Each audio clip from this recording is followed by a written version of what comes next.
Morning. आप सबका इस मैथमेटिक्स प्रोफेशनल के चैनल पे वेलकम है। तो चलिए स्टार्ट करते हैं आज क्लास 7 का चैप्टर 2 जो कि है फ्रैक्शंस एंड डेसिमल्स। आज हम करेंगे एक्सरसाइज 2.3। हमने पिछले लेक्चर में इसी एक्सरसाइज के पहले 4 क्वेश्चन कर लिए थे। आज बारी है उनसे आगे करने की और आज हम ये एक्सरसाइज क्या कर देंगे, ख़त्म। तो चलिए क्या किया था हमने फटाफट से देख लेते हैं। हमने पिछले लेक्चर में 2 फ्रैक्शंस को मल्टीप्लाई करना सीखा था, ठीक है। आज भी वही करना है। पिछले 2-3 लेक्चरों से हम वही कर रहे हैं, तो एक तरह की रिवीजन ही है, ठीक है। तो चलिए स्टार्ट करते हैं। बस फ़र्क इतना है कि आज हमने स्टेटमेंट वाले क्वेश्चंस करने हैं, पर अल्टीमेट करना क्या है, हमने मल्टीप्लाई। तो क्या है 5th question, if the speed of A car is this kilometre per hour. कहता किसी कार की स्पीड कितनी है, 105 1/3 किलोमीटर पर आवर। अब हमें पता है ये फ्रैक्शन, इसे कौन सी फ्रैक्शन कहते हैं, मिक्स्ड फ्रैक्शन, मिश्रित संख्या। तो इसको हम सिंपल रकम में कन्वर्ट करेंगे। आगे बढ़ते हैं। Find the distance covered by it in this hours. कहता इस गाड़ी ने कितना डिस्टेंस कवर किया इतने टाइम में, वो बताना है। अब टाइम भी मिक्स्ड फ्रैक्शन है, उसको भी पहले सिंपल करेंगे कन्वर्ट। तो पहले फटाफट कन्वर्ट कर लेते हैं। मेरे पास है 105 1/3 किलोमीटर पर आवर, ठीक है जी। तो इसको करूं नीचे वाला 3 वैसे का वैसे, इन दोनों को मल्टीप्लाई करूं। 105 में 3 मल्टीप्लाई किया, कितना आ गया 315। 315 में 1 जोड़ा 316, तो नीचे 3 वैसे का वैसे, ठीक है जी। ये है किलोमीटर पर आवर। अब बारी आ गई टाइम की। टाइम है मेरे पास 3 2/3 आवर, तो नीचे वाला 3 वैसे का वैसे, इसको मल्टीप्लाई किया, 3 3 9, 9 और में 2 ऐड किए 11, तो ये आ गया। अब जब हमने डिस्टेंस पता करना है तो डिस्टेंस का फॉर्मूला क्या होता है, स्पीड मल्टीप्लाई टाइम। तो डिस्टेंस का फॉर्मूला क्या होता है, स्पीड मल्टीप्लाई टाइम, ठीक है जी। अब स्पीड कितनी थी 316/3 और टाइम कितना था 11/3। एक बार मैं वेरीफाई कर लूँ, 316/3 और 11/3। अब इनको मल्टीप्लाई करते हैं। अब ये देखो नीचे 3 का टेबल है, ऊपर 3 के टेबल में कोई जाता है नहीं, तो मल्टीप्लाई करना पड़ेगा। नीचे को नीचे वाले से, ऊपर को ऊपर वाले से। तो नीचे को नीचे वाले से मल्टीप्लाई किया, 3 3 9।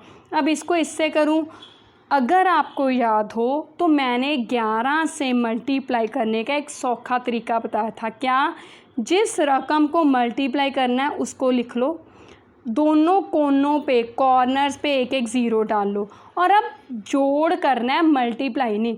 6 में 0 जोड़े 6, 1 और 6 7, 3 और 1 4, 0 और 3 3, तो ये आ गया 3476/9। तो ये मेरा क्या आ गया, डिस्टेंस। अब देखो ये 9 के टेबल पे डिवाइड होता है, 3476/9 वैसे तो नहीं जाएगा क्योंकि जब 3 पे नहीं जा रहा तो उस पर भी नहीं जाएगा, तो ये नहीं जाएगा। ये डिस्टेंस हो गया। डिस्टेंस मतलब क्या है, किलोमीटर, तो ये किलोमीटर हो गया, ठीक है जी। तो सिंपली क्या है हमारा मकसद, मल्टीप्लाई करना। अब अगला क्वेश्चन देख लेते हैं। कहता length of a rectangular plot is this. कहता किसी रेक्टेंगुलर, किसी चुबारा या जिसे प्लॉट बोलते हैं, उसकी लेंथ कितनी है, इतने मीटर, और उसकी ब्रेड्थ कितनी है, इतने मीटर। एरिया फाइंड आउट करना है। एरिया का फॉर्मूला लेंथ इंटू ब्रेड्थ। तो मतलब क्या करना है, दोनों को मल्टीप्लाई। पर मल्टीप्लाई करने से पहले हम इन मिक्स्ड फ्रैक्शंस को क्या करेंगे, सिंपल। तो लेंथ क्या है 29 3/7 मीटर, तो नीचे वाला 7 वैसे का वैसे, 29 को 7 से मल्टीप्लाई करूं तो ये आएगा 9 7 जा 63, 3 नीचे 6 ऊपर, 7 2 का 14 और 6 कितना आ गया 20, 203, उसमें 3 ऐड किया 206 मीटर/7। अब ब्रेड्थ की बात करूं, 12 8/11, तो नीचे वाला 11 वैसे का वैसे, 11 को 12 से मल्टीप्लाई किया तो वैसे ही करूँगी 0 0, 2 को 0 में ऐड किया 2, 1 और 2 3, 0 और 1 1, 132। 132 में 8 जोड़े 140, मीटर। ठीक है, अब एरिया पता करना है। एरिया का फॉर्मूला क्या होता है? Length multiply breadth. तो इसका मतलब 206/7 मल्टीप्लाई 140/11।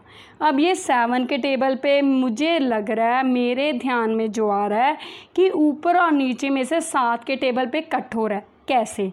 7 के टेबल पे 1, अब 14 को 7 पे डिवाइड किया 2, पीछे कितनी है? 1 0, तो ये आंसर आ गया। अब और कोई रकम कहीं पे नहीं जा रही, तो बची रकमों को ऊपर वाले को ऊपर वाले से, नीचे वाले को नीचे वाले से। 1 को 11 से मल्टीप्लाई किया 11, 206 को 20 से किया। अब देखो, ध्यान से देखने वाली बात है कि 20 में जो ज़ीरो है उसके पीछे कोई रकम नहीं, लेकिन 206 के में जो ज़ीरो है उसके पीछे 6 है, तो हम इस अकेली ज़ीरो को ऐसे लिख देंगे और ये बच गया मेरा 2। अब 206 को 2 से मल्टीप्लाई करूँगी, इसकी ज़ीरो हम नहीं छोड़ सकते, नहीं स्किप कर सकते। क्यों? क्योंकि उसके पीछे 6 है। ठीक है, तो 206 को मैंने 2 से मल्टीप्लाई किया, 6 2 का 12, 2 0 0 और 1, 2 2 का 4, तो 412 आ गया। तो ये मेरे पास आ गया आंसर 412, मतलब 4120/11 मीटर। ठीक है, अब चलिए 7th क्वेश्चन कर लेते हैं। तो ये क्या है? कहता है if a cloth cost this पर मीटर। कहता कपड़े के 1 मीटर की कीमत कितनी है? इतनी। Find the cost of this. कहता है इतने मीटर कपड़े का हमने पता करना है कि कितनी कीमत है। 2 बातें। पहली, हमने क्या कहा था कि जब भी एक से ज़्यादा चीज़ों का प्राइस या वैल्यू पता करनी हो तो हमेशा रकमों को क्या करना है? मल्टीप्लाई। तो यहाँ पे ये तो पता चल गया कि हमने इन दोनों रकमों को क्या करना है? मल्टीप्लाई। पर उससे पहले हमें रकमें ठीक करनी पड़ेंगी। तो कॉस्ट ऑफ ए मीटर, ठीक है, 1 मीटर की कॉस्ट कितनी है? 120 1/4 रुपीज़। तो इसको सेट करूं, नीचे वाला 4 वैसे का वैसे, 120 को 4 से मल्टीप्लाई करूं। अब देखो, इस 120 में ज़ीरो के पीछे कोई नंबर नहीं, तो ज़ीरो वैसे का वैसे साइड पे लिख लेती हूँ। 12 को 4 से मल्टीप्लाई किया 48, यानी कि 480 बन गया। अब उसमें ऊपर वाला 1 जोड़ किया तो कितना आ गया? 481 रुपये। ठीक है, अब हमने कॉस्ट ऑफ कितने मीटर की पता करनी है? 4 1/3 मीटर, यही है। तो अब इसको मैं सेट करूं तो 3 नीचे वाला वैसे का वैसे, 4 3 12 और 1 13 मीटर, इसकी पता करनी है। तो क्या करूंगी? दोनों को मल्टीप्लाई, 481/4 13/3। ठीक है जी, अब ये किसी टेबल पे जाते हैं, 481 को हम देख लेते हैं, 3 पे जाते हैं और तो कोई जाएगा नहीं। तो 481 को 3 3 1 3 118, 3 6 का 18, तो 1 बच गया, तो ये नहीं जाता। तो इसका मतलब मुझे क्या करना पड़ेगा? ऊपर वाले को ऊपर वाले से, नीचे वाले को नीचे वाले से। तो 4 3 12, ऊपर 481 को 13 से हमने मल्टीप्लाई करना है। तो चलिए करते हैं, 481 को 13 से, 1 3 3, 8 3 24, 4 3 का 12, 2 14, 1 एकम 1, 1 8 8, 1 चौका चौका, 3 4 1 5, 8 4 12, 4 और 2 6, 1253 आंसर आ गया। ये मेरे पास आ गया 6253 रुपीज़। तो इतनी कॉस्ट आ गई। ठीक है जी, अब आगे चलें। ये थे हमने जो प्रैक्टिकल स्टेटमेंट की है।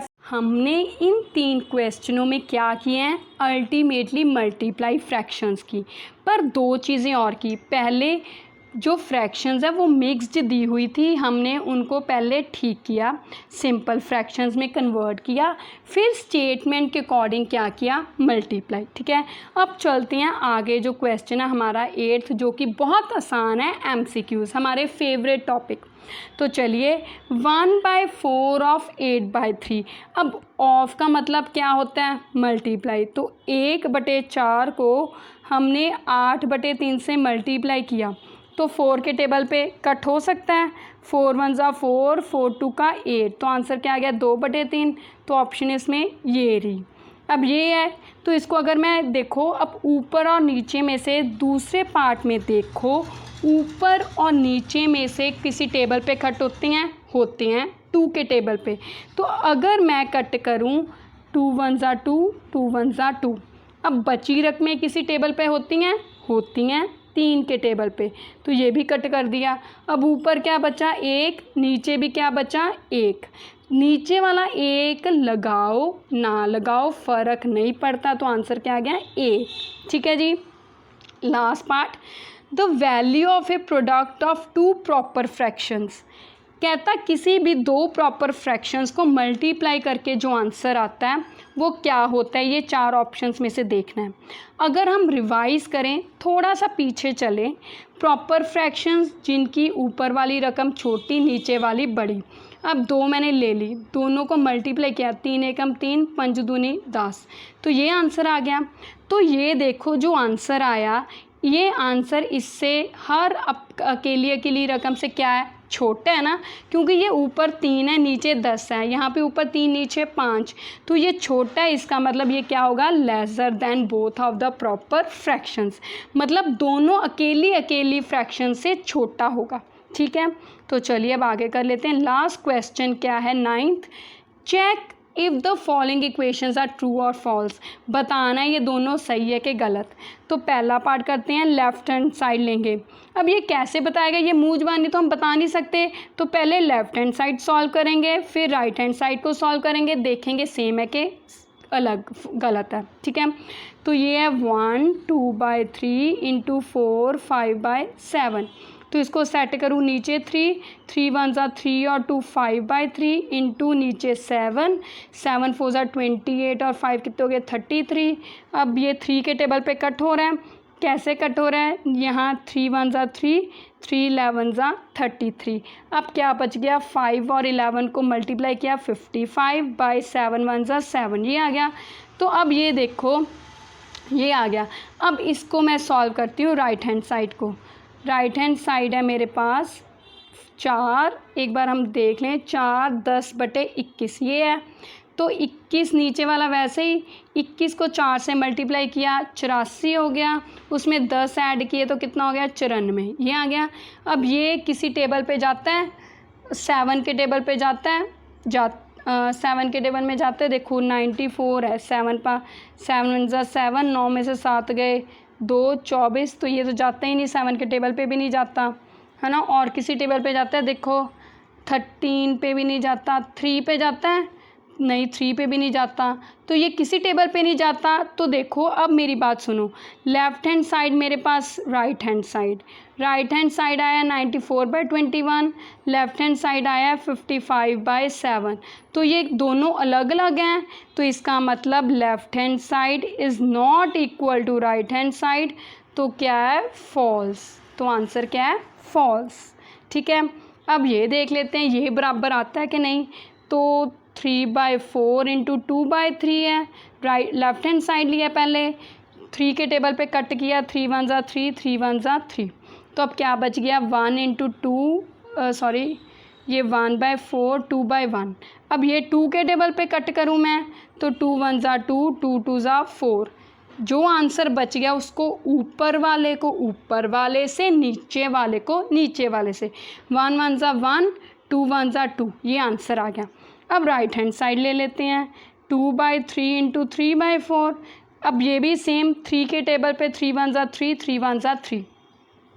आपको याद है ना, जब हमने टेबल पे कट करना है तो एक रकम ऊपर से लेनी है, एक रकम नीचे से, दोनों रकमें ऊपर या नीचे से नहीं ले सकते। अब हमने ऊपर नीचे से 3 काट दिया, अब बारी है 2 की, तो 2 1 ज़ा 2, 2 2 का 4, तो जो बच गया अब आगे और किसी टेबल पे नहीं जाती कट, तो चलिए 1 1 ज़ा 1, 2 1 ज़ा 2, तो ये दोनों देखो बराबर है ना। तो इसका मतलब यहाँ पे क्या लिखेंगे, left hand side is equal to right hand side, तो ये क्या है मेरा आंसर ट्रू। ठीक है जी, हो गया। तो अब हमने क्या किया इस लेक्चर में, सबसे पहले हमने सिंपल, हमारा मकसद फ्रैक्शंस को मल्टीप्लाई करना है। हम अगर आप देखो पिछले 2-3 लेक्चर्स से फ्रैक्शंस में मल्टीप्लाई ही कर रहे हैं, पर सिचुएशंस और क्वेश्चन की फॉर्म अलग अलग है। कभी उसको ऑफ के रूप में दे देते हैं, कभी सिंपल मल्टीप्लाई में, यहाँ पे उन्होंने हमें स्टेटमेंट के रूप में दिया है, किया हमने हर क्वेश्चन में क्या है मल्टीप्लाई। ठीक है। उसके बाद हमने क्या देखा, MCQs देखे और उसके बाद देखा हमने ट्रू या फॉल्स। अब यहाँ पे क्वेश्चन की फॉर्म ट्रू फॉल्स की है, पर किया हमने यहाँ पे भी मल्टीप्लाई है। तो ये थी आपकी 2.3 एक्सरसाइज जो आज हो गई ख़त्म। अगर आपको कोई प्रॉब्लम हुई, क्वेरी हुई, तो आप मुझे कमेंट्स में बताइएगा। और हाँ, प्लीज़ इस चैनल को सब्सक्राइब करना मत भूलिएगा और इस वीडियो को लाइक एंड शेयर करना मत भूलिएगा। Thank you, have a nice day.